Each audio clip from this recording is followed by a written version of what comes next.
Primeiramente, vamos começar pelo óbvio. Muito obrigado, Sr. Malan, pela presença. Muito obrigado aqui ao professor Malan pela presença no nosso evento aqui do Conselho INSPER, o Núcleo de Políticas Públicas do INSPER. Eu queria começar e também agradecer a presença de todos vocês, que a gente tem uma semana complicada de provas e tudo mais, e acaba sendo bem difícil. Bom, eu acho que a gente pode começar com uma pergunta bem clássica e bem introdutória, falando um pouco da sua trajetória notável, que aqui muitos conhecem, mas a gente considera relevante falar um pouco, talvez, sobre seu interesse pela economia no começo da carreira, que eu acho que a maioria está nesse período, e também um pouco depois do processo até chegar às posições de maior responsabilidade da nossa economia, como ministro da Fazenda e também presidente do Banco Central.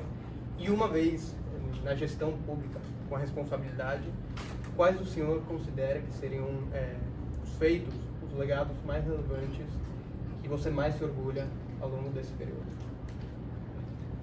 Posso começar? Pode, por favor. Bom, é um prazer estar aqui com vocês. Ela fez ao me apresentar uma referência à aula. Isso para mim é uma conversa com você, não é uma aula. Eu não vim preparado para dar uma aula, é uma coisa séria, pomposa, né? Tem que ser uma certa circunstância especial. É uma conversa e vou começar com a tentativa, olhando aqui a idade média de vocês, eu lembrei assim da minha juventude. E a pergunta que foi como é que eu, tendo escolhido fazer engenharia, mas só para lembrar a vocês uma coisa, alguém pode perguntar, mas por que engenharia e depois uma carreira em economia? Eu fiz engenharia porque na minha geração, minha faixa etária, eu sou velhinho já, na virada de 14 para 15 anos, no Santo Inácio já tinha que escolher se ia fazer o científico ou o clássico. Eu escolhi o científico. 3 anos depois me formei em 1960, um ano eleitoral no Brasil, não votei porque eu tinha 17 anos, era proibido 17 anos votar. Só fui votar, para vocês terem uma ideia, 29 anos depois, em 1989, com 46 anos de idade. Vale dizer, ninguém com menos de 46 anos de idade havia jamais votado para presidente no Brasil. Legado de 21 anos de regime militar. Estive na PUC do Rio de Janeiro, Escola Politécnica da PUC, que era uma das 3 melhores escolas de engenharia na minha época. Tinha aqui a Politécnica da USP, a Universidade Federal do Rio de Janeiro e a Politécnica da PUC do Rio. Estive lá dos 18 aos 22 anos, deve ser a idade média de vocês aqui, ou até superior. E foi um período extraordinário que me marcou muito, marcou a minha geração, a minha faixa etária, por muitas décadas futuras, porque o Brasil havia dado um salto do escuro, a expressão não é minha, é do Carlos Castelo Branco, que era o melhor e mais respeitado jornalista na época, deu um salto do escuro com a eleição de Jânio Quadros em 1960, numa chapa que era o Jânio Quadros, uma chapa, e naquela época a legislação, estranho que possa parecer, permitia que o vice-presidente fosse o presidente da chapa exatamente oposta. Foram eleitos então Jânio e João Goulart como presidente e vice-presidente da República. O Jânio era um tanto desequilibrado, instável emocionalmente, renunciou depois de 7 meses, em agosto de 61, dizendo que forças terríveis, que ele nunca especificou, o impediam de governar, e na expectativa, talvez, de que ele voltasse por aclamação nos braços do povo, dos militares, uma combinação dos dois. Houve, obviamente, uma grande discussão política e institucional naquela época, porque havia os adeptos de que se cumprisse o que mandava a Constituição, que era o vice-presidente assume no impedimento ou a renúncia do presidente, e havia aqueles que achavam que, como ele era de uma outra chapa, o eleitorado não havia votado na outra chapa, e sim só apenas do vice-presidente da outra chapa, o João Goulart não devia emergir. Aquilo mobilizou enormemente o campus do Brasil, e quem fazia política universitária, né, acadêmica naquela época, em torno dessa discussão, entre aqueles que achavam que o João Goulart deveria assumir a presidência, outros que achavam que não, o Brasil se dividiu. A solução foi típica no Brasil, a solução de compromisso, adotou-se o sistema parlamentarista com Tancredo Neves como primeiro-ministro. Mas o João Goulart conseguiu, depois restabelecer o presidencialismo em fevereiro de 63, e vemos o regime presidencialista. Por que eu menciono tudo isso? Porque o campus da PUC, não sei quantos de vocês conhecem, é um campo assim onde conviviam já naquela época, convivem hoje, os departamentos de engenharia, de faculdade de engenharia, de ciências sociais, de direito, de psicologia, cada um com seu diretório acadêmico. Então foi um período de extraordinária discussão política e com implicações econômicas. Quando, em 63, o presidencialismo foi instaurado, o João Goulart pediu que o Celso Furtado, que era um economista que eu conhecia, tinha livros dele, foi, entre outros, chamado para fazer um plano trienal para o triênio 63-65. Eu li a época. E, no fato, eu já tinha decidido, no terceiro ano de engenharia, apesar de eu ser um bom aluno, eu já tinha decidido que eu ia terminar o curso de engenharia, mas uma ida aos Estados Unidos, um programa de 5 semanas, uma das quais indo com uma família americana perto de Boston, depois uma semana em Harvard, com palestras e debates, assim, salas como essa. Depois uma semana em Washington, conhecendo pessoas do governo americano, do Congresso americano, e depois uma semana em Colômbia, também em debates, conferências. Eu já tinha decidido que eu ia fazer meu doutorado em economia em algum momento no futuro, terceiro para o quarto ano. No quarto ano, estou em ideia que não era um problema só meu, havia um interesse por economia e política, mesmo o pessoal de engenharia. Eu e mais uns 4 colegas de engenharia fizemos vestibular para economia na então Universidade do Estado da Guanabara, hoje é a Universidade do Estado do Rio de Janeiro. Eu passei muito bem, sem precisar estudar, forcei um ano lá, os professores não eram muito estimulantes, não era como o INSPER, os professores lá não eram muito estimulantes, assim, e eu me matriculei no segundo ano, mas aí surgiu a oportunidade de fazer um curso, BNDES CEPAL, que era um curso muito bom, excelentes professores, um chileno, um argentino, um uruguaio, que havia sido presidente do Banco Central, alguns bons brasileiros. Eu fui segundo colocado nesse curso e surgiu a oportunidade de trabalhar num órgão que na época chamava-se Escritório de Pesquisa Econômica Aplicada, do então Ministério de Planejamento e Coordenação Geral. Eu e mais alguns amigos fomos selecionados e começamos a trabalhar, que era um lugar extraordinário, porque vocês têm uma ideia, começamos a trabalhar ali com 23 anos de idade, tinham 2 economistas franceses, uma que havia participado da criação do Imposto sobre Valor Agregado. A França foi o primeiro país do mundo a ter o Imposto sobre Valor Agregado. O Brasil foi o primeiro em desenvolvimento a ter o ICM. Cometemos um erro na partida, de não fazer um imposto federal, que era a ser distribuído como é hoje o Fundo de Participação de Estados e de Municípios, mas resolvemos deixar que estados fossem os agentes coletores do imposto, mas não quero entrar nisso agora. Em suma, ali tínhamos 2 franceses, um inglês, um holandês, 4 americanos e um grupo de brasileiros que faziam diagnósticos setoriais da economia. Tinha um diagnóstico da indústria de bens de capital, da indústria de siderúrgica, da indústria química, da indústria de construção, da agricultura, do mercado de capitais, foi um texto escrito pelo Marek Simons. Esse holandês construiu a primeira tabela de insumo-produto no Brasil, que nós usamos em atividades de pesquisa lá. Eu fiquei lá em 3 anos, quando fui admitido para o meu doutorado. Apliquei para Berkeley, Columbia e Oxford na Inglaterra, fui aceito em Oxford e Berkeley, acabei escolhendo Berkeley. Em Oxford eu teria virado um historiador, as pessoas queriam trabalhar lá. E fiz meu doutorado lá em 69 até 72. Em 73 voltei para o INPES, Instituto de Pesquisa, já com aquele nome já. Fiquei ali uma década, de 73 até 83, envolvido em pesquisa e publicando muito, me envolvendo, continuo a me envolver, que eu tenho interesse em economia e política, não faço separação entre economia e política e a parte social, vou ficar claro o que eu vou dizer a seguir. E escrevi muito nesse período, tivemos vários trabalhos importantes no IPEC, fui coordenador de pesquisa, fui membro do corpo editorial, editor do que chegou a ser a melhor revista de economia na época, que era Pesquisa e Planejamento Econômico. Fui eleito presidente do Instituto dos Economistas do Rio de Janeiro em 78, reeleito em 79.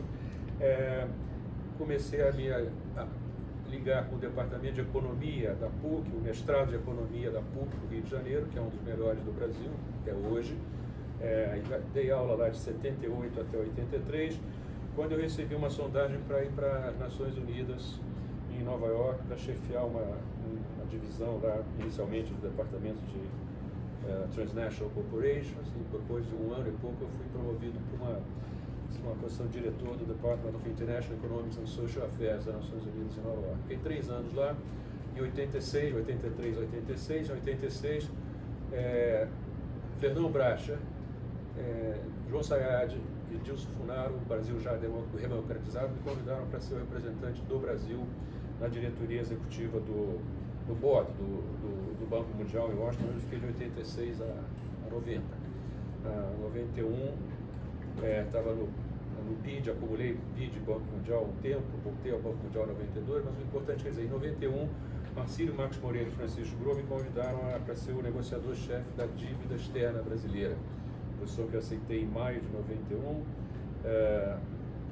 e fui responsável pela negociação da dívida. Foram 2 extensos, penosos anos de negociação, mas nós chegamos a um acordo, ao abrigo do Plano Brady, que eu conhecia muito bem dos meus tempos de do Banco Mundial, particularmente. Tinha acompanhado muito a negociação com o México, que foi a experiência piloto com o Plano Brady, e conseguimos chegar a um acordo, assinando os termos, os detalhes. Chegamos a um acordo em princípio em julho de 92, começando em julho de 91, um ano só para acordar os termos financeiros dos instrumentos que eu substituí a dívida velha pela dívida nova, e assinamos, já Fernando Henrique já como ministro da Fazenda, em novembro de 93, e eu já como presidente do Banco Central, desde agosto de 93, convidado por ele, como presidente do Banco Central. E quando o Fernando Henrique foi eleito, passou para presidente, ele me pediu que assumisse o Ministério da Fazenda, que eu fiz, fiquei lá 8 anos com ele, até deixar o governo em 2002, depois de 8 anos. Aí depois, acho que não vale a pena. Depois eu saí do setor público, quando eu servi 37 anos, 23 até 60 anos de idade, e participei em vários conselhos de administração, conselhos consultivos, e hoje eu sou ligado a alguns think tanks aqui. Aliás, quem me sugeriu que viesse falar com vocês aqui foi alguém que já esteve aqui, Ricardo Henriques, que é o diretor executivo do Instituto Unibanco, do qual eu sou vice-presidente do Conselho de Administração. O Ricardo me disse: olha, Pedro, estive lá, é um pessoal interessante, vale a pena, por que você for a São Paulo, por que você não passa lá para conversar com eles? Eu aceitei na hora, disse que eu tinha que conversar com essa moça aqui, que me convenceu que eu devia vir, a Laura. É a razão pela qual eu estou aqui. Desculpe ter falado demais, mas você pediu que eu falasse sobre a minha vida. Eu sou velhinho, eu sou uma espécie de extinção, tem muitas décadas aí. Mas eu comecei falando tanto da parte inicial, porque eu vi aqui um grupo de jovens como vocês aqui, fiquei entusiasmado. Acho que era isso que eu tinha a dizer. Não, perfeito, excelente resposta. Agora a segunda pergunta que a gente vai fazer é muito mais relacionada com o tema da nossa aula hoje, como a Juliana falou. Conversa, como a Juliana.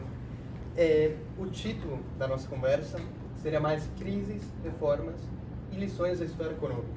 Acho que o senhor, em todos os cargos de relevância que ocupou ao longo da sua carreira, que a gente ouviu agora anteriormente, um principal ponto é que crise não faltou em nenhum momento. Teve em excesso crise de sobra. A gente gostaria de saber, talvez, um pouco das lições. Até no podcast da Casa das Garças, eles mencionam um método Malan de negociação ou de diálogo. Eu lembro que eles dão essa frase. Um pouco sobre quais seriam as lições de diálogo e de negociação que o senhor tirou a partir dessas experiências e como que elas se aplicam hoje com a situação econômica que a gente tem, geopolítica e tudo mais. Se continuam vigentes esses princípios ou, pelo contrário, não se aplicam e por quê? É uma pergunta difícil. Crise é um termo muito genérico, né? Claro que tivemos crises assim, mas eu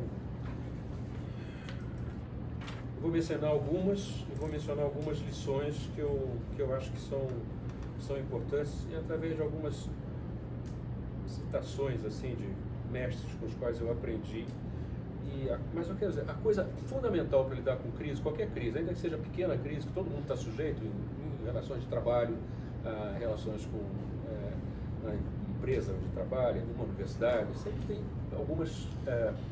os seres humanos são seres sujeitos a mudanças de mood de vez em quando. Uma delas, uma lição muito importante assim, é você se procurar se ligar com pessoas que você considere que sejam confiáveis, testáveis, e nesses pequenos eventos que você as testa. Mas tem umas coisas que para mim são fundamentais, uma coisa que eu carrego há muitos anos na vida, e eu vi a primeira vez uma palestra de um grande investidor, Howard Marks, Sequoia Fund. Ele disse uma frase que eu nunca esqueci, está num livro dele, chamado The Important Thing Is, 3 pontinhos. Ele diz assim, você pode não saber o futuro, não conhecer o que o futuro lhe reserva, mas é bom que você tenha uma boa ideia de onde é que você está. E eu sempre adicionei coisas minhas, sempre adiciono uma coisa minha quando eu gosto de uma frase.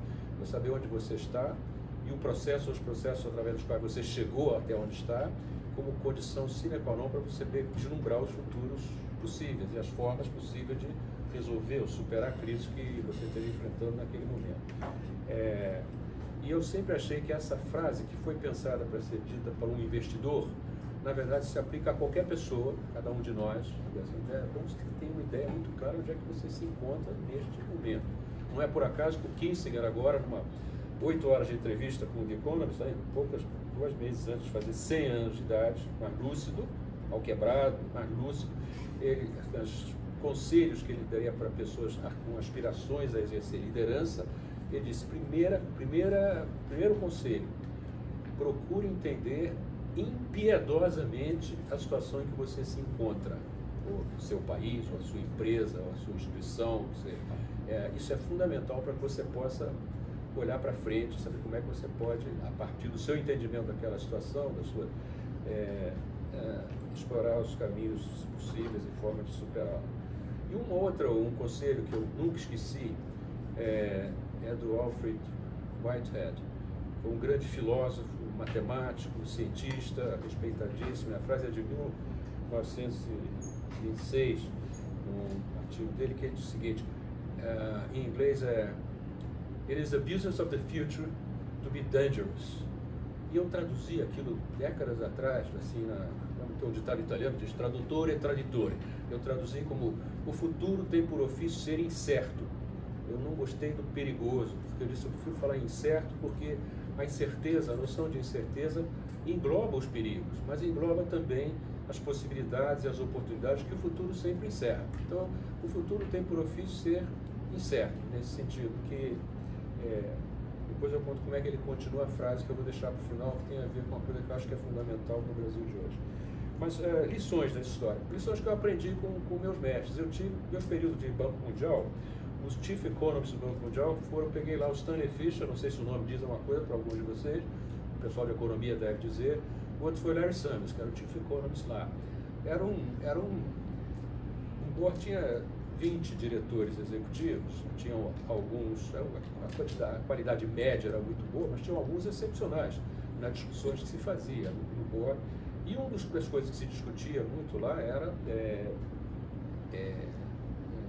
dívida, soluções para dívida. Nos anos 80 era um problemaço. E o Stanley Fischer tinha uma frase que ele disse uma vez, que tinha uma situação lá que é uma situação de pânico, de emergência, assim, na direção, em que, não foi ele que disse, foi o Managing Director do fundo que disse, reunido com a sua equipe, assim, gentlemen, we are in a crisis, nós estamos numa crise. Qual é a primeira coisa que você faz numa crise? É não entrar em pânico. Então, eu já passei várias crises como essa, principalmente na negociação da dívida, assim, por causa mais tensas, e eu dizia para minha equipe assim, primeira coisa a fazer, não entrar em pânico, não elevar a voz, tenta reforçar o seu argumento em vez de elevar a voz, e ter paciência, paciência. O método do Malan, que alguns amigos meus brincavam, que era procurar exaurir os antagonistas, os outros lados, assim, com insistência em certas coisas, tentar reformular as coisas de outra maneira, tentar soluções de compromisso, mas jamais entrar em pânico e jamais perder a cabeça, que é uma coisa que é fundamental. Quem perde a cabeça numa negociação já está se dando bem. Né? E a coisa mais fundamental para a superação de crise é que há um conselho assim, cercar-se de pessoas competentes. Essa é uma coisa fundamental. Eu tenho um orgulho, assim, orgulho não, me considero um privilegiado por eu ter sido capaz de juntar para trabalhar comigo, na negociação da dívida, pessoas extraordinárias, que eu tinha total confiança, advogados, diplomatas, pessoal do Tesouro, da PGFN, pessoas que eu tinha confiança, que tinham confiança em mim, quem falava era eu. E eu esqueci de dizer, eu só aceitei o cargo de negociador-chefe da dívida externa, do Marcílio e o Grupo, porque eu disse, eu quero o Armínio Fraga, que tinha sido meu aluno na PUC, como diretor da área internacional do Banco Central. Assim como eu aceitei para o Banco Central, eu disse a Fernanda que eu só aceito se o Gustavo Franco pudesse ser o meu diretor da área externa do Banco Central. Pessoas que eu tinha confiança, eu tinha sido alunos meus nos anos 80 e tínhamos ficado amigos desde então, total e absoluta confiança um no outro. E, aliás, se me permite dizer, o Real só saiu porque o Fernando Henrique conseguiu juntar em torno dele pessoas como o Pércio Arido, André Lara Rezende, Edmar Baixa, Gustavo Franco, Winston Fritz, Gurilo Portugal e outras. Pessoas que se conheciam de longa data, se respeitavam mutuamente, ninguém estava disputando poder ali um com o outro, ninguém estava plantando notícia em jornal, de fofoca, de vazamentos de discussões que foram intensas, nos meses de agosto, setembro, outubro, novembro, até a gente fechar a direção rumo que ia tomar com a URV e o Real. Mas foi isso que conseguiu fazer. E liderança política. Você podia ter um grupo extraordinário de pessoas, mas com a liderança política que não lhes desse o respaldo suficiente que precisa ter, junto ao Congresso e junto ao Presidente da República. Então, superação de crise envolve a capacidade de você juntar gente que tem um compromisso de tentar resolver aquela situação de crise, qualquer que ela seja. E é isso, eu acabei falando demais, né? Falando demais, desculpa. Ministro, nessa linha, considerando nos momentos em que você estava ocupando cargos em institutos e organismos internacionais, era um momento repleto de crise. Tinha feito tequila no México, tinha as diversas crises financeiras no Oriente, era um ambiente de insegurança geral do sistema financeiro internacional. Que lições e estratégias você tirou quando você estava nesse cargo para negociar a dívida brasileira? Quais foram os principais desafios nessa negociação? E como muita gente aqui é nova, né, provavelmente ninguém aqui viu essa situação, você pode nos dar um panorama de como a economia brasileira era nessa época? Excelente pergunta.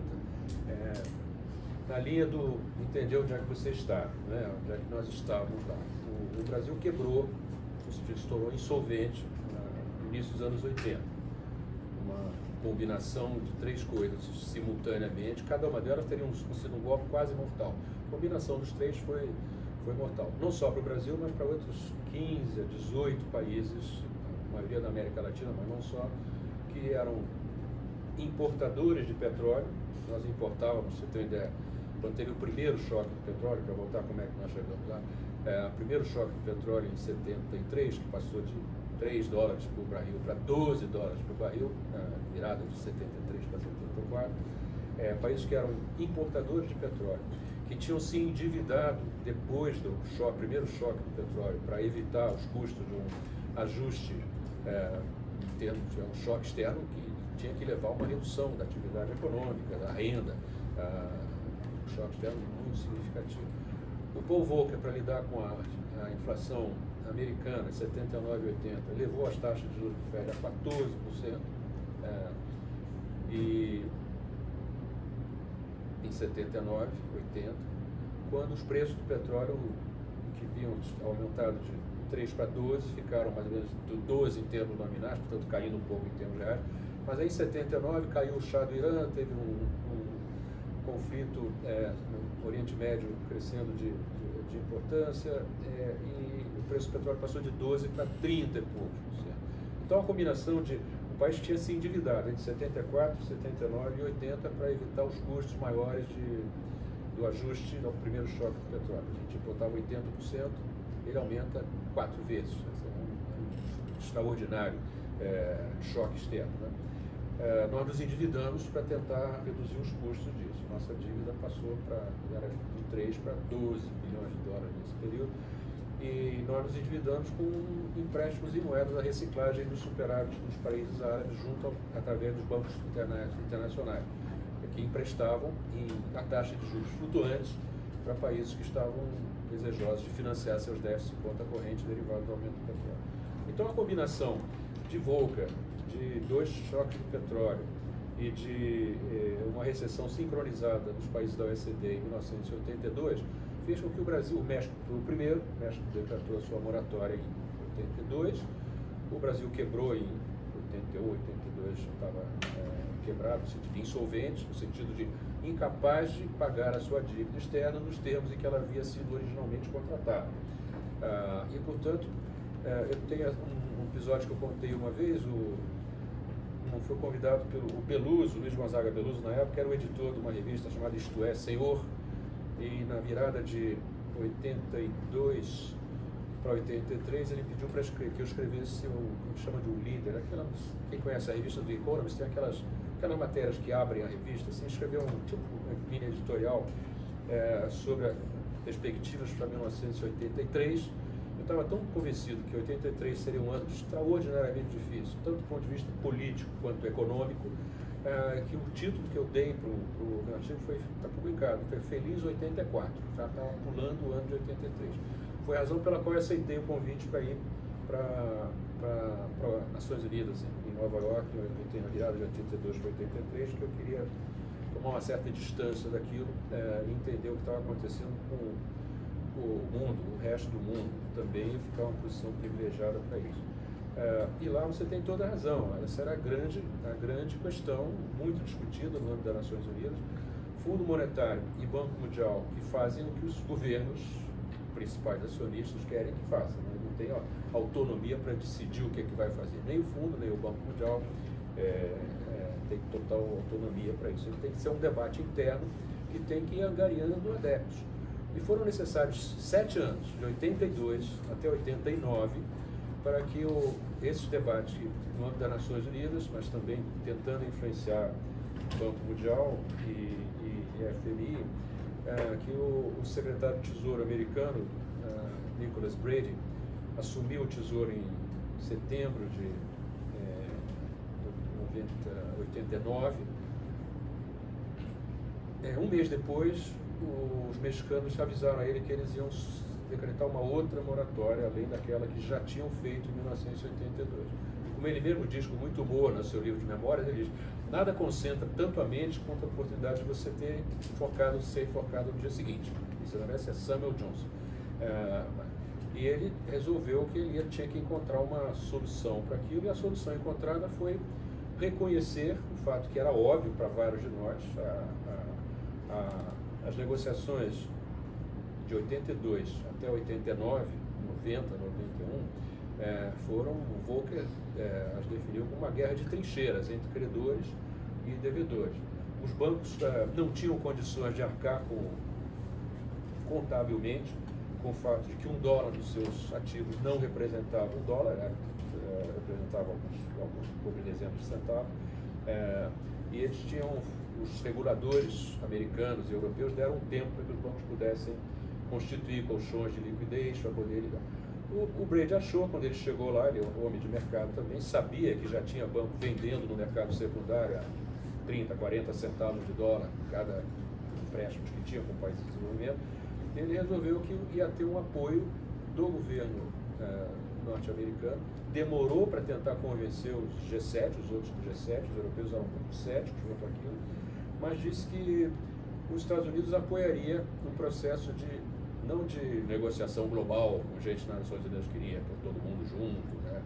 Mas negociações caso a caso, através do diálogo entre o país e os seus credores, e que resultasse num acordo negociado para a transformação da dívida velha, que não poderia ser paga nos termos contratados, em novos instrumentos financeiros quais os bancos voluntariamente converteriam a sua dívida velha. Que foi o que nós fizemos lá a partir de 1991. Para vocês terem uma ideia, nós fazíamos umas negociações assim, mas que duravam um ano. Aí nós tínhamos bonds circulando no mercado internacional que chamavam-se IDU bonds, quer dizer, interest due and unpaid. Quer dizer, o Brasil não pagava juros, aí negociava lá e lançava no mercado internacional um bônus chamado bônus de juros devidos e não pagos. Não é muito bom para a reputação internacional de um país lidar com o mercado internacional de capitais se ele tem circulando no mercado, transacionados com o mercado, uns bônus que têm essa denominação, né? Só um exemplo. Mas o fato é que eu tinha acompanhado muito, eu me dava muito bem com o Pedro Asp e o Angel Gurria, que eram os dois negociadores mexicanos lá em Washington. Eu acompanhei muito a experiência do México. O México fez essa negociação.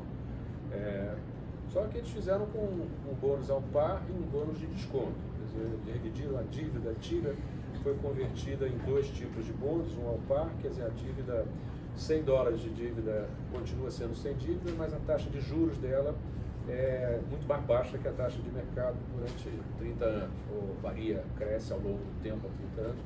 E os americanos fizeram para o México uma coisa que quer dizer que eles dariam um zero coupon bond de 30 anos para o prazo da negociação desse era 30 anos, e um zero coupon bond, vocês devem saber, você compra o bond agora, ele não paga juros ao longo de 30 anos, mas você recebe a capitalização ao final de 30 anos. Então, naquela época, você comprava um bond com 13 centavos, ele dava 13 centavos de dólar, ele dava $1 dali a 30 anos, garantido já na partida, um bullet payment ao final dos 30 anos. Os mexicanos fizeram isso com dois, tiveram a emissão especial dos bônus de 30 anos do Tesouro Americano, e nós utilizamos muito a experiência da negociação deles, mas era muito mais complexa a nossa situação. Nós precisamos de 6 instrumentos financeiros, não tínhamos recursos para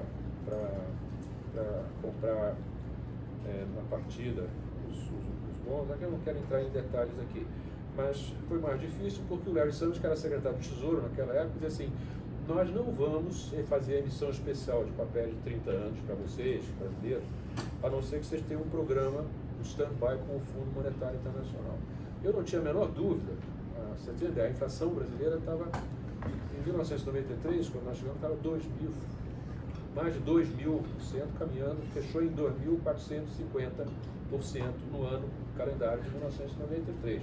Eu não tinha a menor ilusão, conhecendo o fundo, conhecendo as negociações lá, que seria sido possível você ter um programa com o fundo para lidar com uma inflação de mais de 2.000%. Nós tínhamos que mostrar que nós íamos fazer alguma coisa interna no Brasil para lidar com aquilo, que foi o real.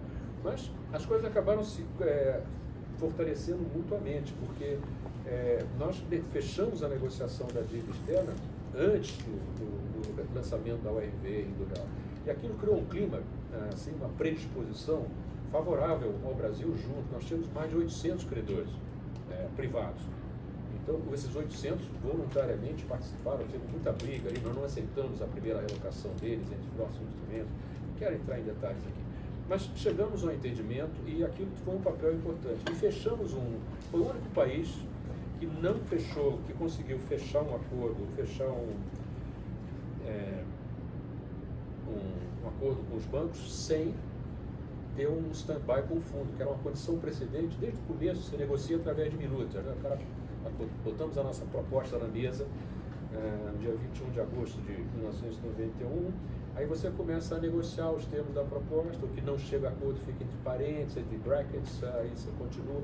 E tinha lá uma condição assim, precedente para um acordo com o Brasil, a existência de um acordo com o Fundo Monetário Internacional. E quando eles cobravam isso sistematicamente, diziam: olha, vamos cruzar esse rio quando eles chegarmos. Agora nós estamos negociando aqui entre nós. Depois, o FMI a gente vê. E eu dizia a mesma coisa com o Larry Summers também. Larry, we'll consider this thing later on. But now, let's discuss with the private credit. Nós já tínhamos negociado com o Clube de Paris em 92, e eu acho que aquilo facilitou. E do fundo, na época do real, eu só pedi ao fundo: olha, eu sei que vocês não vão fazer um acordo antes, eu entendo, vocês não estão dispostos a assumir esse risco, agora não atrapalhem, não quero que vocês atrapalhem. E não atrapalharam, e pelo contrário, nós conseguimos extrair lá do Candecy, em março, uma ideia de que eles estavam não apoia, eles estavam entendendo o programa de estabilização do Brasil, eles tinham a expectativa que quando a OEV fosse convertida em real, quando a ela fosse conferida propriedade de meios de pagamento, o Brasil talvez pudesse ter então um programa com o fundo. Uma coisa, uma negociação, termos da carta foram muito discutidos à época, mas nós conseguimos avançar. Eu acabei falando demais, né, professor? Então vamos passar para a próxima, senão não vou dar tempo. Sempre bom falar mais. Já que a gente está no assunto de dívida, uma das preocupações que ronda o mercado financeiro atual é sobre a questão da dívida pública brasileira. Essas preocupações ficaram ainda maiores quando, apesar de um resultado negativo, o governo federal decidiu manter a meta de déficit zero. Então, é possível nós dizermos que estamos caminhando para uma situação semelhante da década de 90?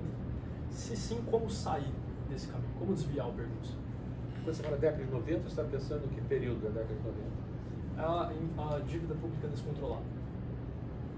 Tendo que chegar à moratória. Não, a dívida externa estava descontrolada.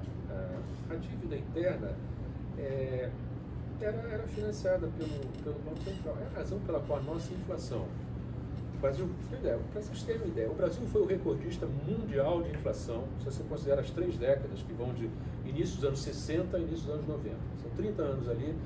Nós batemos o Congo do general Mobutu, o CS Seco, batemos vários outros países que tiveram hiperinflação nesse período também. Não tivemos, desde os anos 50, nós não tivemos nenhum ano com inflação abaixo de um dígito. Foi de 10% para cima. A média de 50 e 80 foi, dependendo do índice, 25, por aí. O primeiro choque petróleo passou para, em meados dos anos 70, passou para 40, no final o choque petróleo passou para 100, em 1985 a 240, em 1988, 89 passou de 1000%, não é por acaso, que é o pior Gini que nós tivemos até muito recentemente, foi o Gini de 80, quando a inflação passou de 1000%, que é o pior imposto que um país pode imaginar impor sobre a sua classe menos favorecida, é uma inflação fora de controle, que afeta o poder de compra do seu salário real, o poder de compra de transferências diretas de renda que possam existir. Então era muito difícil você explicar para um estrangeiro, um alemão, então não muito possível entender como é que o país podia ter uma inflação que vai subindo. Ela subindo era por conta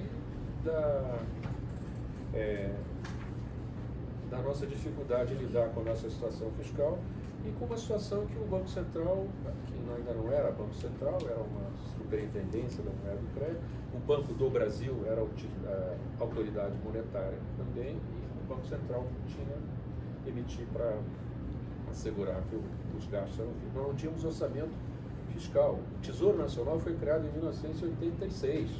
Não tinha Tesouro Nacional, não tinha...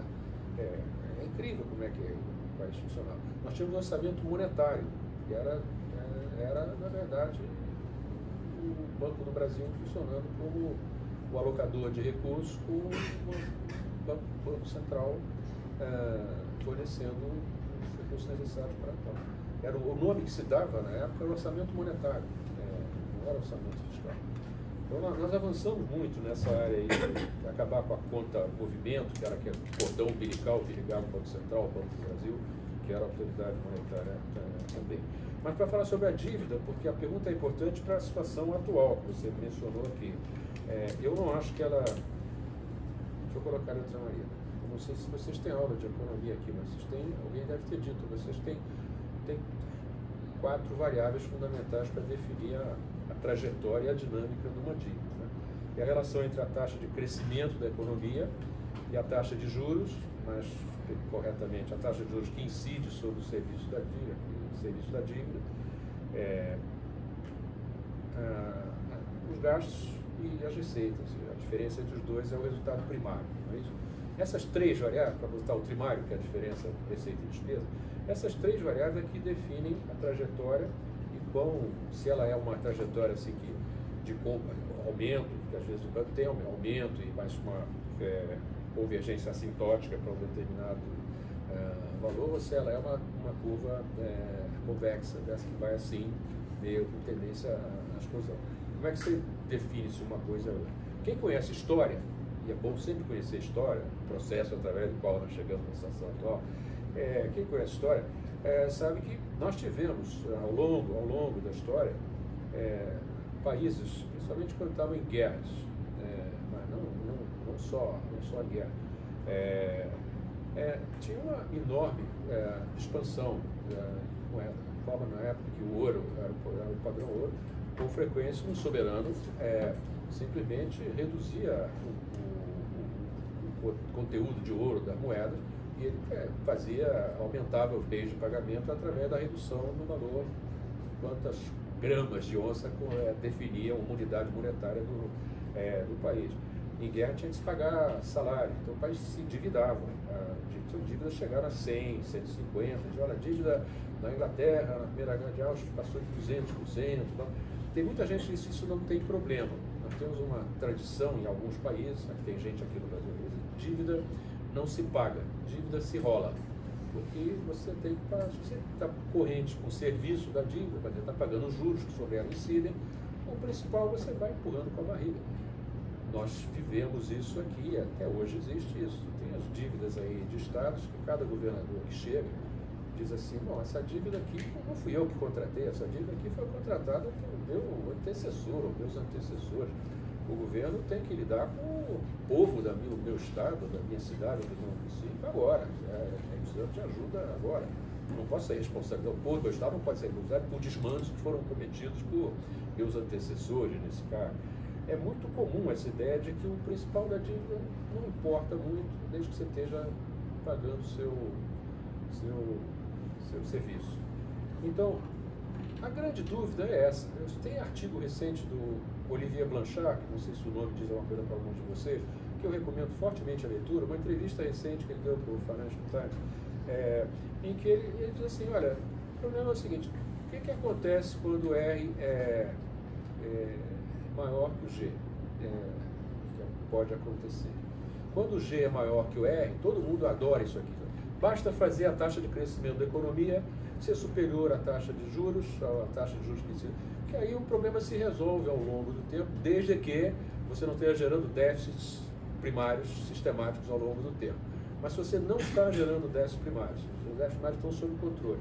E se a taxa de crescimento da economia como diria o Blanchard no seu impecável francês, durablement positivo, o G é sempre maior que R, a dívida realmente se resolve sem precisar aumentar impostos, sem fazer qualquer coisa, porque a equação da dívida, a dinâmica da dívida mostra que se o G é maior que R, as coisas vão se resolvendo ao longo do tempo, a dívida pode ser reduzida até ao longo do tempo, dependendo dos resultados primários. Esta é a razão pela qual o problema não é a discussão sobre o G e o R, embora ela seja relevante, tanto, o problema é que em países como o nosso, essa relação é muito mais instável. Isso é um paper que eu recomendo também. A Blanchard, um indiano chamado Abravamian e o Josh Foreman. Eles perguntam assim, pensando no que o Biden, que os europeus fizeram em resposta à Covid, foi uma extraordinária expansão de gasto público, extraordinária redução de taxas de juros. Ele disse assim, por que os países sem desenvolvimento não podem fazer a mesma coisa? Eles se perguntam isso. O aparente novo consenso que prevaleceu com resposta à Covid do mundo desenvolvido, ele viaja bem para o mundo em desenvolvimento e eles fazem três perguntas. Eles perguntam, primeiro, a situação macroeconômica é a mesma? Segundo, a relação entre G e R é mais previsível e instável nos países em desenvolvimento? Terceiro, existe mais certeza sobre a trajetória dos resultados primários desses países? E eles respondem a primeira pergunta, se ele viaja bem, se a situação econômica é a mesma. A resposta é não é exatamente a mesma. Política, institucional e econômica.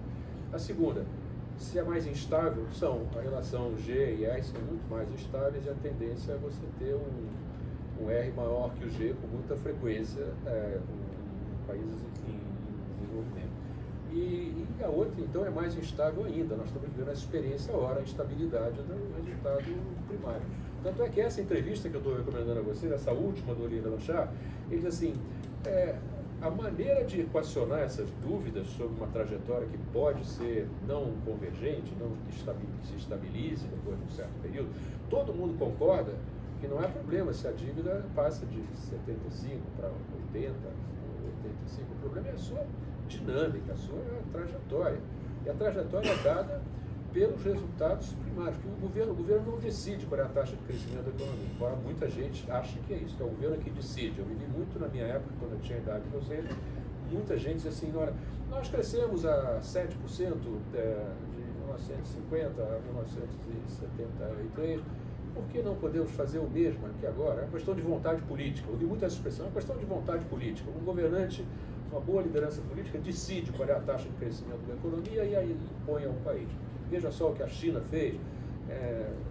Se tiver tempo, a gente fala um pouquinho sobre esse fascínio com a China e a ideia é que ele pode ser transplantado facilmente para outros países do mundo e gerar o mesmo resultado.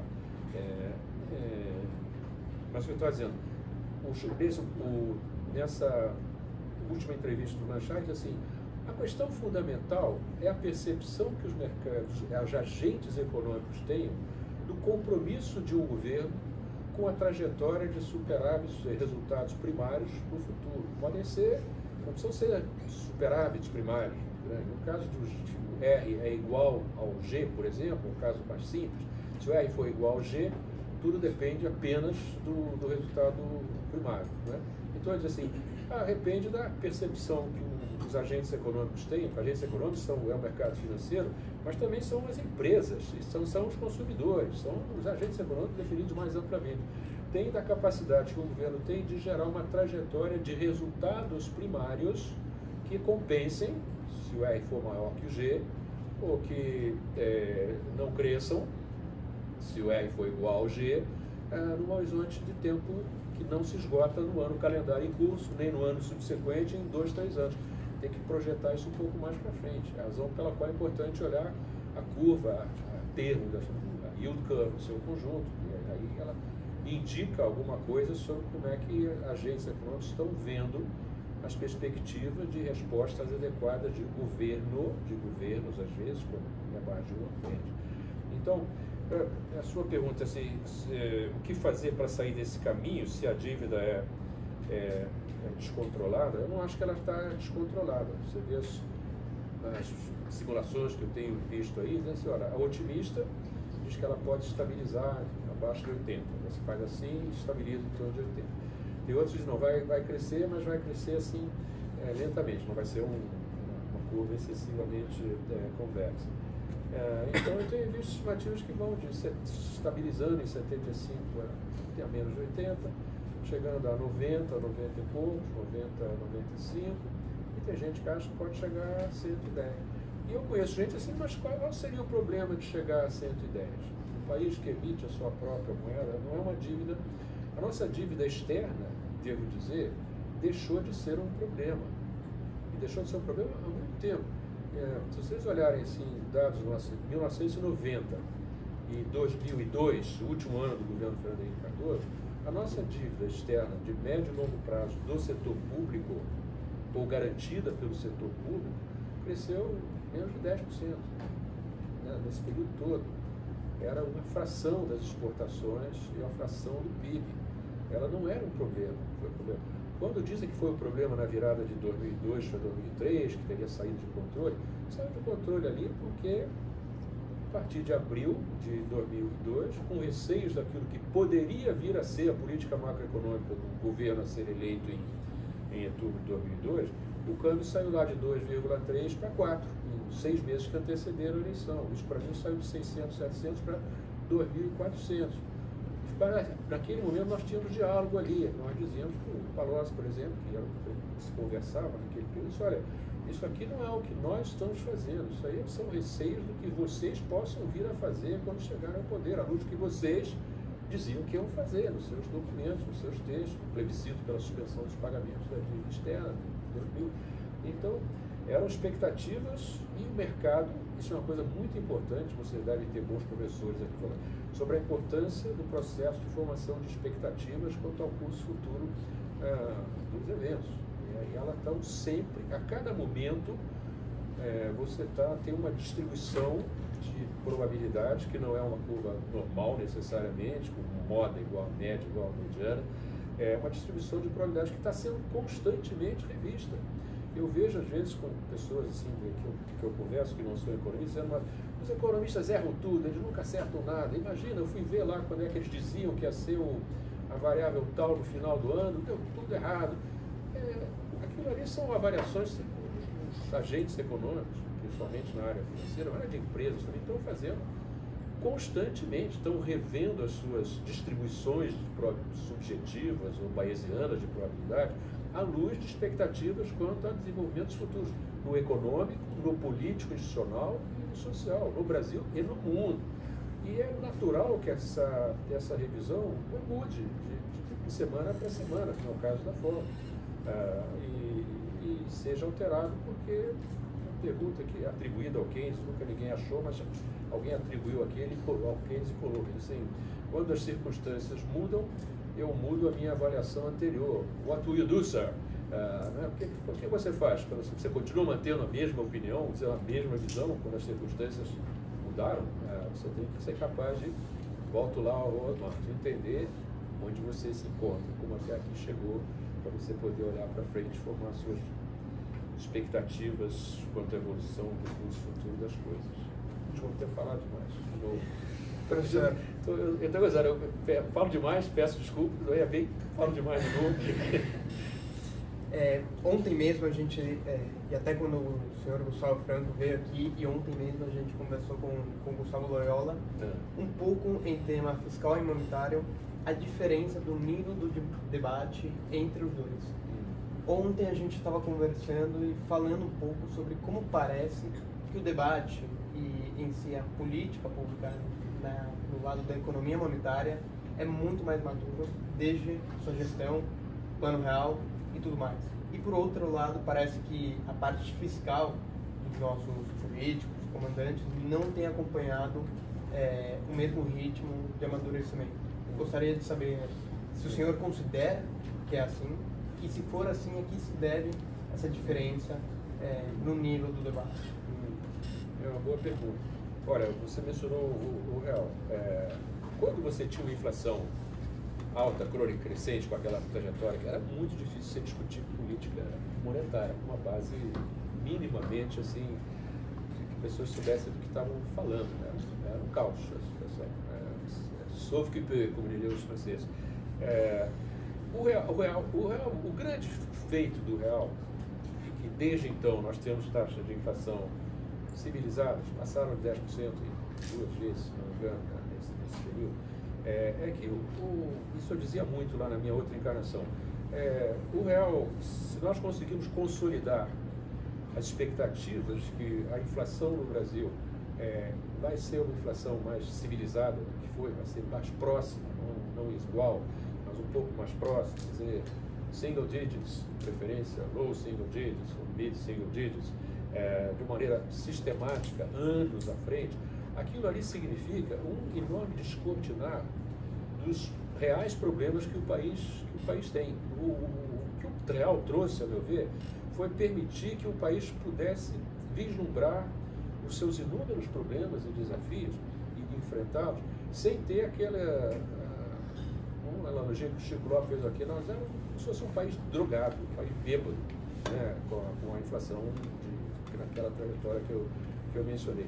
Livrados do efeito da droga, o país pôde começar a descobrir problemas. Vou dar alguns exemplos assim. Logo no início de 1995, a inflação mais civilizada, ela ainda foi 22% em 95, primeiro ano do calendário, porque tinha ainda um carry-over da inflação. Muito governador de 95 deu aumento de salário de 60%, 70%, porque achou que a inflação não ia mais ser 2.400, mas ia ser uns 60%, 70%, 80%, 100% naquele ano. Deu um aumento que viraram aumentos reais, extraordinários de salário, porque ele calculou errado a sua expectativa quanto ao custo futuro da inflação. Mas nós tivemos, por exemplo, problemas seríssimos de bancos, tanto públicos quanto privados, que nos obrigou Isso foi uma crise, assim, uma coisa muito difícil, lidar através do PROER e do PROES com, nós tínhamos mais de 30 e poucos bancos comerciais estaduais. Tinha estado que tinha 3 bancos estaduais. Todos eles faziam empréstimos a seu governador e a empresas estatais do seu estado, que não lhes pagavam de acordo com os termos contratuais. Faziam umas reestruturações fajutas, que permitiam que eles ficassem, aparentemente, que pagassem os juros durante o ano, aí distribuíam dividendos, davam bônus salariário, daí algum ano de novo estavam de novo cheios de problemas. Nós conseguimos reduzir de 30 e tantos através de liquidações, transformação de banco comercial em agência de fomento, sem ter passivos, liabilities redeemable at par, como se diz em inglês, com o público, transformar, liquidar, privatizar, transformar em agência de fomento. Reduzimos a uma meia dúzia. Hoje tem uns 4, 5, tem uns 5 hoje aí, e todos eles sabem que eles vão ser liquidados pelo Banco Central se o seu balanço sugerir que é isso que tem que ser feito, se virar insolvente. Então foi um enorme avanço, mas foi custosíssimo politicamente. O pobre, o Loyola esteve aqui, né? O Loyola passou assim dezenas de horas no Congresso sendo vilipendiado por conta de decisões que tomou no PROER. Foi uma vergonha que teve que passar. Tenho uma enorme admiração por ele por causa disso. O Perso também teve muito, o Gustavo também tem um papel extraordinário, o Tesouro também. E a outra, bom, isso é público, né? E privado nós tivemos que liquidar ou privatizar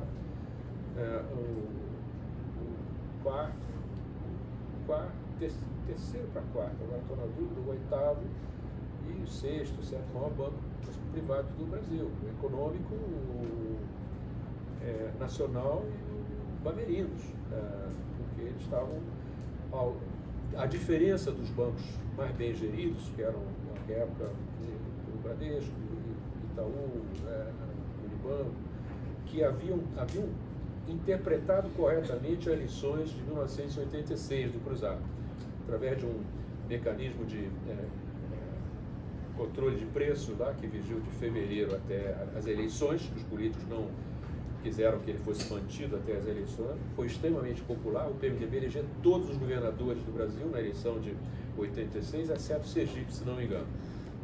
Os outros todos foram eleitos porque o PMDB foi o partido que tinha feito o Cruzado com congelamento de preço. O político adora a ideia de congelamento de preço, principalmente a véspera de eleição. Ele pode se atribuir ao cara que mandou fazer. Mas os bancos melhores administrados perceberam, em 86, o efeito que teria aquela queda abrupta da inflação que teve nos primeiros 6, 7 meses do real, em termos de perda de sua receita inflacionária. E avaliaram corretamente que um dia, talvez, o Brasil fosse capaz de lidar com a inflação. Então, é melhor começar a se preparar com uma certa antecedência para aquilo. Os que não o fizeram continuaram se comportando como se fosse normal aquela inflação que lhes beneficiava, porque eles eram beneficiados do imposto inflacionário. Chegou a ser 30% da receita de banco, chegou a ser a receita derivada do imposto inflacionário. E eles tiveram que ser liquidados. Nós temos um sistema financeiro hoje que nunca mais teve problemas. E quando teve, foi resolvido lá, entre eles mesmo. O sistema privado funcionou. O sistema público funcionou porque nós acabamos com boa parte deles. Agora, teve uma outra área que nós achávamos que tínhamos resolvido, que foi a negociação que fizemos, que foi duríssima também. Aí é o papel fundamental do Tesouro. Já falou, de equipe aqui. Eu me considero um privilegiado que eu tive 2 secretários executivos nos meus 8 anos na Fazenda. Pedro Parente e a Mauri Bia. Não sei se vocês conhecem os dois, são fantásticos, absolutamente extraordinários. Qualquer um dos dois podia me substituir a qualquer momento com grande benefício para o país. Eu tive 4 secretários de Tesouro. Murilo Portugal, um dos melhores servidores públicos que esse país já teve, o Eduardo Augusto Guimarães, o Fábio Barbosa e o Eduardo Guardia. Saudosa memória, os 2 últimos. Morreram absurdamente com 55 anos de idade cada um, quando tinham muito para fazer pelo Brasil ainda. Mas nós fizemos uma negociação de dívidas de 25 dos 27 estados e de 180 municípios. O governo federal assumiu parte da dívida, obrigou um determinado ajuste, eles se obrigaram a pagar pelo menos 13% da sua receita corrente líquida. Nós conseguimos, para aprovar na legislação que permitia que nós não distribuíssemos o fundo de participação dos estados e municípios para eles que não estivessem cumprindo com o acordo que nos foi feito. E eu achava que tinha sido resolvido, principalmente nós conseguimos aprovar em 4 de maio de 2000 a lei de responsabilidade fiscal. Achei que resolvemos o problema de bancos no Brasil e o problema de dívida de estados e municípios. Esse problema voltou. E por que o problema voltou? Porque nós temos uma coisa que eu já chamei várias vezes de pressão estrutural por aumento de gasto público no Brasil, que eu acho que tem a ver com fenômenos que têm origem no nosso passado, tem décadas de gestação e influenciaram o nosso desempenho nessa área de aumento de gasto público com percentagem do PIB, da inflação e da arrecadação, e continuarão afetando por décadas futuras. E tem a ver com demografia, urbanização e aumento do contingente de brasileiros que pode votar. Já citei isso em vários artigos, mas só para lidar, porque é uma coisa que vocês vão ter que lidar. Ontem teve um debate aí que eu não pude assistir, que eu tinha uma outra lá, do Fábio Giambiadi e o Paulo Tafner, sobre a nova reforma da Previdência, que nós vamos ter que fazer uma outra, mas no futuro não muito distante. E a razão principal é que nós tivemos em 1950 até agora, a nossa população passou de 52 milhões para 203, 208, 210 milhões. No último censo, acho que não conseguiu fazer a mensuração adequada. A nossa população multiplicou-se por um fator de 4 vezes, a nossa população urbana multiplicou-se por um fator de quase 10 vezes. Passamos de 19 milhões de pessoas para 100, a população urbana hoje eram 36% da população total, hoje são 87,5%, a população é urbana. Então quase 187, quase 190 milhões de pessoas são urbanas.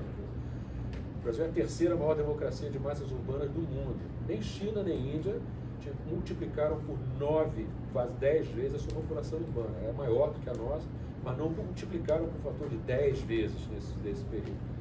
E nós tivemos essa transição que, obviamente, coloca pressões sobre o governo, qualquer governo, seja um democrático, seja um autoritário, de responder a elas. São pressões por infraestrutura física, né? Transportes, energia, telecomunicações, portos, energia humana, infraestrutura humana, né? Habitação, saúde, educação, mobilidade urbana, e crescentemente, da democratização para cá, pressões para que governos façam algo sobre a nossa vexatória distribuição de renda e riqueza, e redução de desigualdade de oportunidades que está na raiz da nossa desigual distribuição. Então, os governos respondem a isso tentando, aí o Murilo Gutierrez brincava com isso, olha, no Brasil, identificado um problema, as pessoas acham que a solução para aquele problema é você alocar um maior volume de recursos para a solução daquele problema. E nós vamos fazendo isso como adições em camadas geológicas. Nós não temos uma tradição aqui, o Marcos Lisboa insiste muito corretamente nisso, muita gente aqui do INSPE, nós não temos uma tradição, Marcos Mendes tem um livro belíssimo sobre coisas que não deram certo, nós não temos uma tradição de pegar um programa, uma política pública e dizer, aquela política pública que foi há alguns anos atrás pensada para utilizar um determinado volume de recursos, pensada para gerar um determinado resultado, como é que ela se desempenhou? Qual é a avaliação que se faz dela? São expenditure reviews, né? Que a do Banco Mundial chama-se expenditure reviews. Você avaliar se as coisas funcionam. Se não funcionaram, o que pode ser feito para melhorar? Pode ser casos que funcionaram tão porcamente que é melhor abandonar aquela, né? E pensar em fazer uma coisa nova.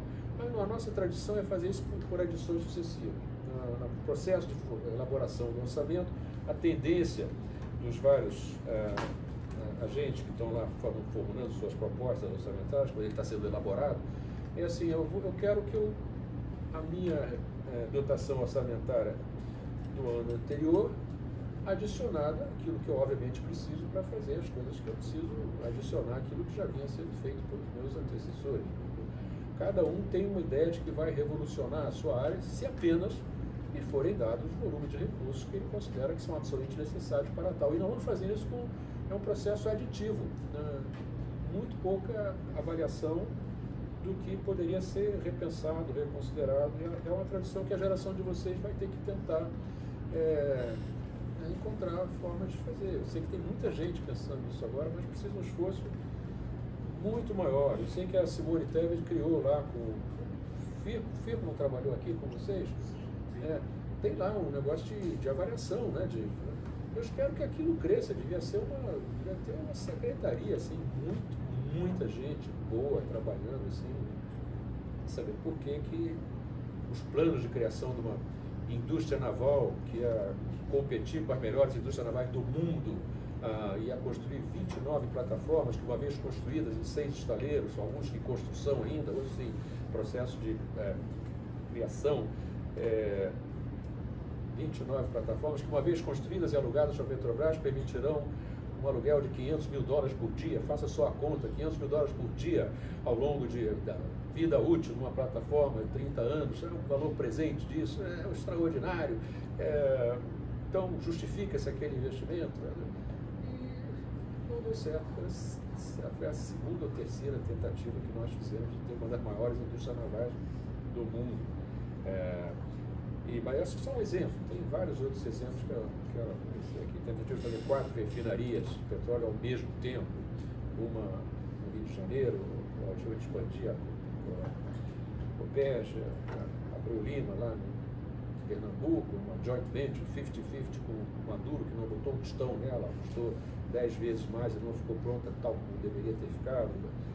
Mais 2 que o resto dos outros estados do Nordeste também queriam. Então teve uma Premium 1 no Maranhão, uma Premium 1 no Ceará. A Petrobras teve que dar uma baixa de 2,7 bilhões de reais no seu balanço, porque foi um gasto que foi feito para começar a terraplanagem, a preparação para a construção da Premium 1 da Premium 2. Compramos mais 2 no exterior, a Ruivinha lá, a Passadina e uma japonesa também. Né? A ideia é de que tudo é possível se houver vontade política, uma decisão política firme de fazê-lo. E muito pouca gente pensando, e geralmente era o Ministério da Fazenda, a Secretaria do Tesouro, e alguém, às vezes, no planejamento, tem alguém que tem que fazer uma operação simples, quer dizer, olha, tem uma operação de soma, sabe? Tem uma operação de adição. Os pleitos todos parecem legítimos na hora que são formulados isoladamente. Eu brincava com o Paulo Renato, que foi o ministro da Educação, outros ministros da Saúde também. Eles eram pessoas racionais, inteligentes, eles justificavam os seus programas, assim, dizendo, esse programa aqui é da maior importância, então, eu também acho da maior importância, mas tem que definir prioridade, não dá pra, quando tudo é prioritário, nada é prioritário. E eu tinha políticos que me diziam assim, mas o senhor é contra a educação? Eu falei, claro que não, é contra a educação. Então por que não solta mais recursos para a educação?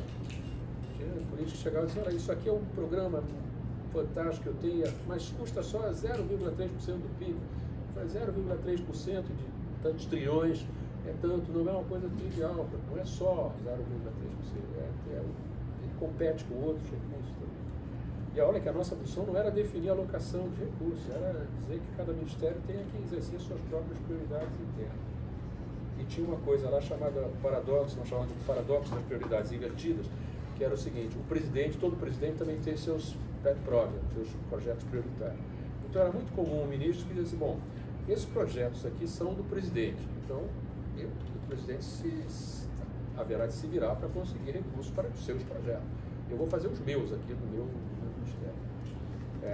Então, não estou respondendo a sua pergunta. Sua pergunta é verdade que hoje a política monetária, porque nós temos, desde o real, 30 anos, nós temos uma inflação civilizada, digamos assim, é possível você ter uma discussão, que é a discussão que tem lugar em outros países do mundo, sobre política monetária. Né? E principalmente depois que definimos o regime de metas de inflação e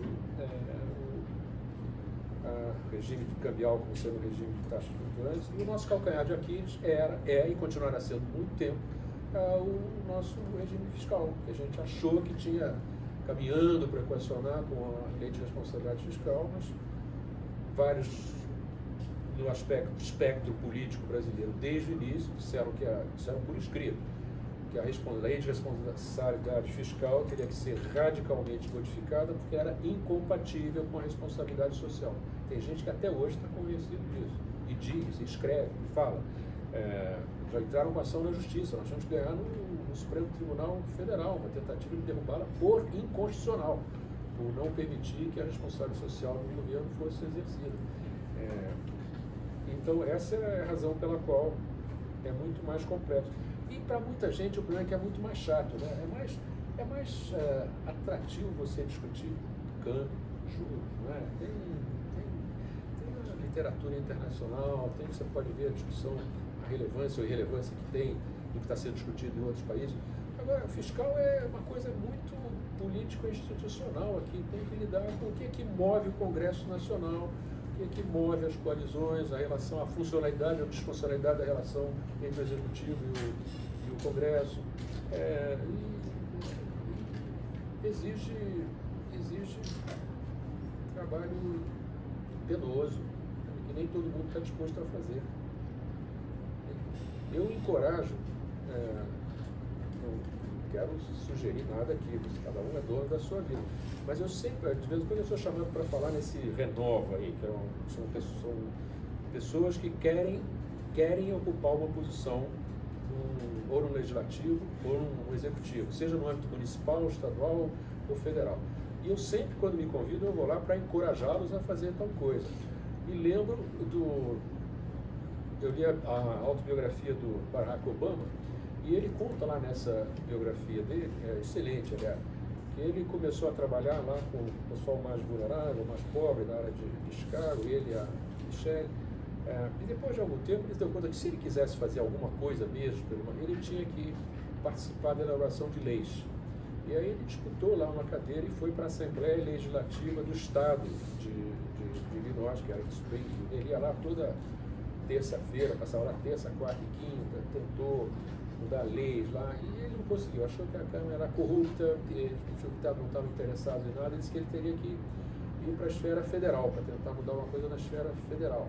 Tentou lá um cargo no Congresso, acabou surgindo a oportunidade de ir para o Senado, ele foi para o Senado, foi eleito senador, ele era um sujeito brilhante do ponto de vista de oratória, conseguiu disputar primárias pelo Partido Democrático com a Hillary Clinton, que estava convencida que ganharia a primária do Democrata, ele ganhou, fez um discurso extraordinário na convenção do Partido Democrata, foi eleito presidente. Ele dizia que ele achava que para mudar as coisas ele tinha que estar num lugar onde se faz leis. E é possível que seja assim, ou então que se executa leis, que é o executivo. Então eu sempre encorajo a jovem guarda, como eu chamo, permitam de chamá-los assim também, para quem tem a vocação, né? Não é todo mundo que tem vocação, mas quem tem vocação, espírito público, e tem interesse, seja no executivo, eu encorajaria fortemente a fazer isso. Eu estou falando demais. Tá? Não, um ponto que até o Loyola falou na conversa é que é muito mais atrativo politicamente você manter uma inflação estável do que um gasto estável. Então, esse seria o principal ponto. Eu acho, a gente tem até uma pergunta a mais, mas a gente tem uma reserva, tem aula daqui 1h30, então o tempo passou voando, já temos mais de 1 hora aqui. Eu acho que a gente gostaria talvez de ter uma palavra final do senhor, de esperança, de dicas de carreira, algo do tipo, e aí a gente conclui o evento. Tá. Dicas de carreira, cada um deve fazer aquilo que está genuinamente interessado.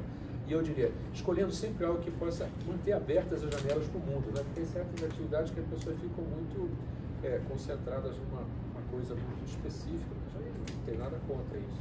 Eu sei escolher coisas que me permitissem chegar nessa minha idade avançada, assim, uma espécie em extinção, mas continuando interessado no que está acontecendo no mundo e no meu país. Minha última observação, eu acho que é o que vai definir aquilo que nós vamos ser ou não vamos ser no futuro como economia, como sociedade.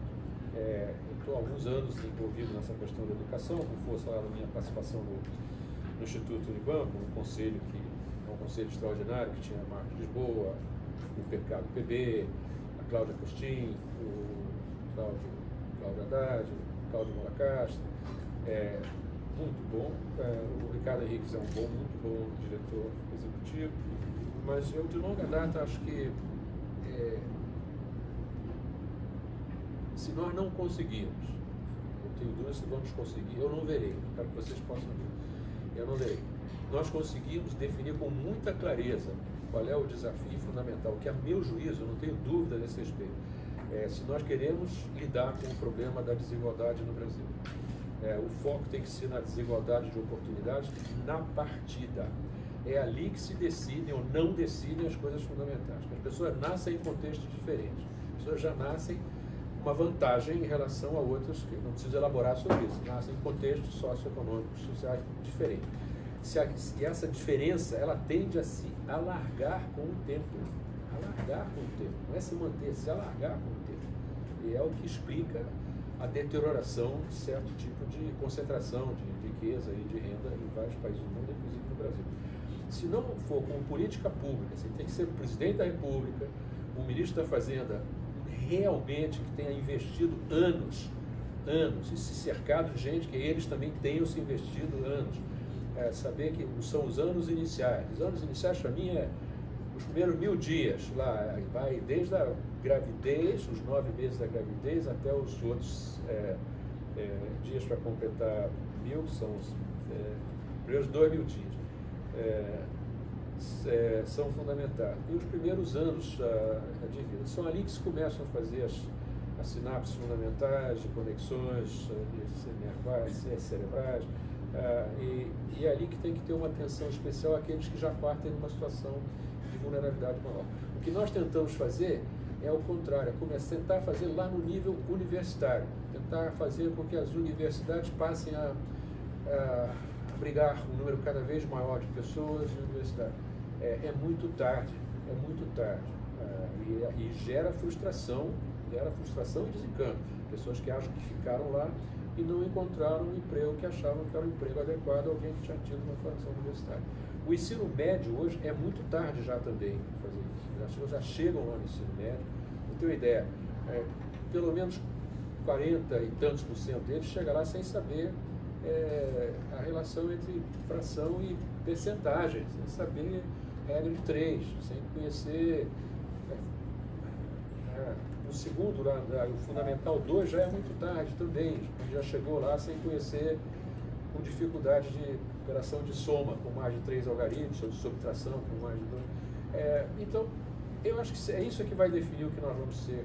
E a outra, eu termino por aqui dizendo assim, se há alguma lição que nós aprendemos com os países que deram certo no mundo, inclusive os asiáticos que deram certo, Japão, Coreia, Taiwan, Singapura, Hong Kong,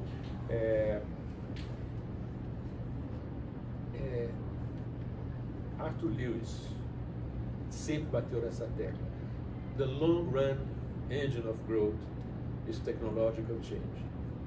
É isso que define. O Paul Krugman dizia, a longo prazo a produtividade não é tudo, mas a longo prazo a produtividade é quase tudo. Leia o The Age of Diminishing Expectations do Krugman, que é belíssimo a esse respeito. E a tríade fundamental dos países que deram certo no mundo educação de qualidade na partida, preocupação com o aprendizado efetivo nas idades certas, como política pública, como valor das famílias, que percebem que é aquilo que faz que as coisas se movam para sempre. A outra é ciência e tecnologia, que está ligado a isso. Você não pode estar na fronteira tecnológica se não investiu nessa questão da educação mais ampla. E o terceiro é a abertura para o mundo. O gênio do Deng Xiaoping, que a China deve, que é hoje, ao gênio do Deng Xiaoping, que é um dos grandes estrategistas, foi perceber isso, porque ele olhou, ele tinha estado na França como adolescente, tinha morado na França, na Europa há muito tempo, tinha sacado a diferença entre a China e a França, tinha acompanhado ali o que tinha acontecido no Japão, nos outros países, colou muito no Lee Kuan Yew, passou 4 dias, logo que ele assumiu o poder, conversando com o Lee Kuan Yew, de lá saíram algumas sugestões, começando com a zona de processamento de exportações, com a atração de investimento direto estrangeiro nas zonas de processamento de exportações, com a integração da China no mundo, ingresso na... São essas 3 características assim, que definem o sucesso. E hoje em dia, quando eu olho esses conflitos geopolíticos vão ser cada vez mais influenciados e afetados por aquilo que chama-se Innovation Power. Os países que melhor educaram são os países que hoje têm melhor capacidade de competir por innovation power, adoção de novas descobertas, adaptação de novas tecnologias, sua adoção em várias áreas. O sucesso da China é em larga medida isso, mas foi integração com o resto do mundo. Quando o Trump, o último ano antes do Trump chegar lá, não sei quanto é hoje, os chineses tinham 360 mil estudantes chineses nos Estados Unidos. E era em Science, Technology, Mathematics, Computer Science, Biology, terras raras, resistência de materiais. Eles formaram mais de 6 milhões de chineses que já foram muito competentemente escolhidos, porque saíram muito bem lá nos seus processos internos, foram mandados para melhores universidades. E os coreanos fizeram uma coisa semelhante, os indianos fizeram em tecnologia, a razão pela qual software, exportação de software, eles são muito competitivos hoje, e está cheio de indianos aí no mundo, né? Você olha CEOs de Google, tem vários deles que são indianos, né? E eles mantêm E eu acho que, eu concluo aqui dizendo assim, a educação, e eu gostaria que nós tivéssemos na área de ciência e tecnologia uma capacidade que nós não tivemos, que é o seguinte, termino por aqui. Os Estados Unidos têm milhares de universidades, mas a pesquisa de ponta é feita nos 30, 40, no máximo. Não estou exagerando aqui. Esse negócio exige economias de aglomeração, massa crítica, externalidades, contatos e a capacidade de atrair talentos, seja de onde eles venham, de outras partes do mundo, reter talentos, gente boa atrai gente boa. Nós tentamos no passado ter assim, centros de excelência em ciência e tecnologia aqui. Nós temos no Brasil uma espécie de um isonomismo corporativista, ou corporativismo isonomista, que faz com que os salários têm que ser iguais, independentemente das qualificações da pessoa. Se tem um título de doutor, e se dá aula numa universidade federal, e nós temos 60 ou 70 universidades federais hoje, o salário tem que ser exatamente o mesmo para todos. Isso é um desestímulo enorme para quem conhece, por exemplo, a competição ferrenha nas melhores universidades americanas para atrair, roubar literalmente um talento que eles acham do mesmo departamento de uma outra universidade que eles acham que eles têm a ganhar fazendo aquilo. Os salários podem ser enormes. Um grande cientista, um professor americano está procurando sempre sendo atraído por uma outra universidade. E nós devíamos ter uma capacidade de fazer isso se nós queremos ter peso, voz, prestígio, influência no mundo. Devemos ter essa capacidade no mundo. E eu só termino aqui dizendo, eu tenho uma confiança básica que o Brasil tem gente competente para fazer isso. Qualquer área que eu olho, o Brasil tem gente competente. É um número que acho que é um pouco menor daquilo que eu gostaria que nós tivéssemos, comparado com o número que outros países do mundo têm. Mas nós temos gente competente nessas várias, aí que eu derivo a minha esperançosa confiança, que espero que não seja de todo insensata, que nós podemos superar um dia a armadilha da renda média que nós estamos metidos hoje. Nós temos recursos para tal, temos gente, temos talento, temos reservas intelectuais e morais, temos instituições que poderiam ser usadas, mas precisamos de mais foco, mais definição de prioridades e mais percepção de que o setor público tem que ser mais eficaz e mais eficiente naquilo que faz. Não tentar fazer tudo ao mesmo tempo.